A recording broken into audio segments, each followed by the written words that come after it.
ದಂಡವನ್ನ ಪಾವತಿ ಮಾಡಬೇಕಾಗಿದ್ದಂತ ಚಾಲಕನ ಹತ್ರ ಲಂಚ ಪಡ್ಕೊಂಡ್ರು ಅನ್ನೋ ಆರೋಪ ಕೇಳಿ ಬರ್ತಿದೆ.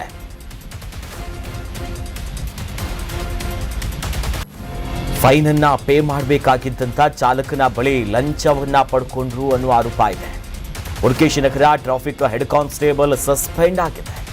ಕೋರ್ಟಿಗೆ ಕಟ್ಟಬೇಕಾದ ಈ ದಂಡದ ಹಣದಲ್ಲಿ ಲಂಚ ಪಡ್ಕೊಂಡ್ರು ಅನ್ನೋ ಆರೋಪ. 5,000 ಲಂಚವನ್ನ ಪಡೆದಿರುವ ಆರೋಪ ತನಿಖೆ ಆಗ್ತಿದೆ. ಲಂಚ ಪಡೆದಿದ್ದ ಹೆಡ್ ಕಾನ್ಸ್ಟೇಬಲ್ ಸೋಮಶೇಖರ್ ಅಂತ ಪೂರ್ವ ವಿಭಾಗ ಸಂಚಾರಿ ಡಿಸಿಪಿ ಸಾಹಿಲ್ ಬಾಗ್ಲಾ ಆದೇಶವನ್ನ ಹೊರಡಿಸಿದ್ದಾರೆ. ಜುಲೈ 18ರಂದು ಸೆಂಟ್ ಜಾನ್ಸ್ ಮುಖ್ಯ ರಸ್ತೆಯಲ್ಲಿ ಒಂದು ಘಟನೆ ಆಗುತ್ತೆ. ಇದೇ ಸಂದರ್ಭದಲ್ಲಿ ಈಗ ಯಾರಾದರೂ ಸಂಚಾರಿ ನಿಯಮವನ್ನ ಪಾಲನೆ ಮಾಡಿಲ್ಲ, ಉಲ್ಲಂಘನೆಯಾಗಿದೆ ಅಂತಂದ್ರೆ ದಂಡ ಕಟ್ಟಬೇಕಾಗತ್ತೆ.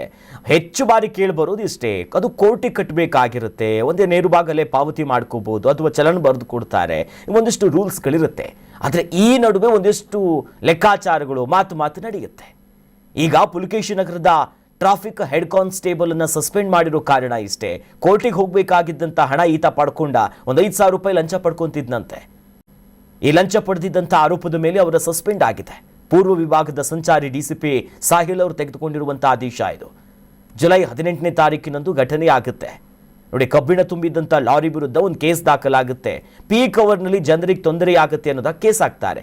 BNS ಸೆಕ್ಷನ್ ಅಡಿಯಲ್ಲಿ 285ರ ಅಂಡರ್ ಅಲ್ಲಿ ಪ್ರಕರಣ ದಾಖಲಾಗುತ್ತೆ.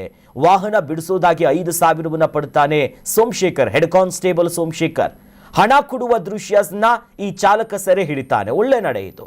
ಸೈಯದ್ ಅಪ್ರೂಸ್ ವಿಡಿಯೋದ ಸಾಕ್ಷಿ ಸಮೇತವಾಗಿ ಮುಂದಿಡ್ತಾರೆ. ಹಿರಿಯ ಅಧಿಕಾರಿಗಳಿಗೆ ದೂರು ಕೊಡ್ತಾರೆ. ತನಿಖೆಯಲ್ಲಿ ಇವರ ಕರ್ತವ್ಯ ಲೋಪ ಗೊತ್ತಾಗುತ್ತೆ, ಲಂಚ ಪಡ್ಕೊಂಡಿದ್ದು ಸಾಬೀತಾಗುತ್ತೆ.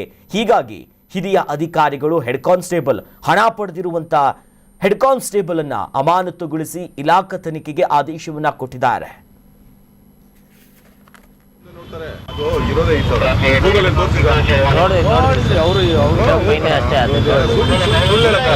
ನಾವು ತಗೋಬೇಕು ಕಾಸು, ನೀನು ನಂಬಿಕೆ ಬಿಡ್ತೀಯೋ? ನಾನು ಸಾಹೇಬ್ರ ಹತ್ರ ನಿನ್ನ ಪರವಾಗಿ ಕೇಳಿದೆ, ಸರ್ ಕೇಸ್ ಬಿಡ ಅಂತವ್ರೆ ಏನಾದ್ರು ಅಂತ ಕೇಳಿದೆ. ಸಾಹೇಬ್ರು ಒಂದೇ ಮಾತು, ನಾನು ಕೇಳಂಗಿಲ್ಲ, ಬೈದು ಬಿಡ್ತಾರೆ ಕೆಲವು ಸರಿ. ನಾನು ಆದ್ರೂ ನಿನ್ನ ಪರವಾಗಿ ಕೇಳೋಣ ಕೇಳಿದೆ. ನೀವು ಹೇಳಿದ್ರಲ್ಲ ಕೇಸ್ ಬಿಡ ಅಂತ. ಕೇಳಿದಾಗ ಏನಂತ ಗೊತ್ತಾ, ಏನು ಕೆಲಸ ಹೇಳಿದೀನಿ ಅಷ್ಟು ಮಾಡು ಸಾಕು ಅಂತ.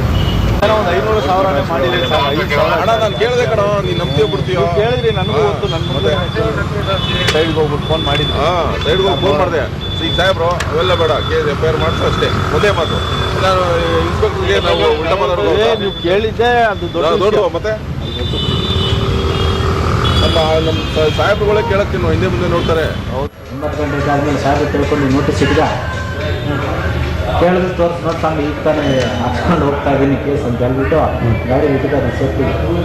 ಇವತ್ತಷ್ಟೇ ಗಾಡಿ ಬಿಟ್ಟು ಅದು 9 ಗಂಟೆ ಮೇಲೆ ಕೇಸ್ ಏನನ್ನ 9 ಗಂಟೆ ಮೇಲೆ ಹೋಗಿ ಏನೋ ಲೋನ ಇದು ಮಾಡಿದ್ರೆ ನೋಡ್ಕೊಂಡು ಮೂವ್ಮೆಂಟ್ ಮಾಡ್ಕೊಂಡು ಹೋಗ್ಬೇಕು. ರಶೀದ್ ಇಲ್ಲ 9 ಗಂಟೆ ಮೇಲೆ ಏನಿಲ್ಲ. ರೋಡ್ ಸ್ವಲ್ಪ ಕ್ಲಿಯರ್ ಆದ್ಮೇಲೆ ಇದು ಮೂವ್ ಆಗಬೇಕು. ಕರ್ನಾಟಕ ನ್ಯೂಸ್ ಬೀಟ್ ಫಾಲೋ ಮಾಡಿ, ಸಬ್ಸ್ಕ್ರೈಬ್ ಮಾಡಿ.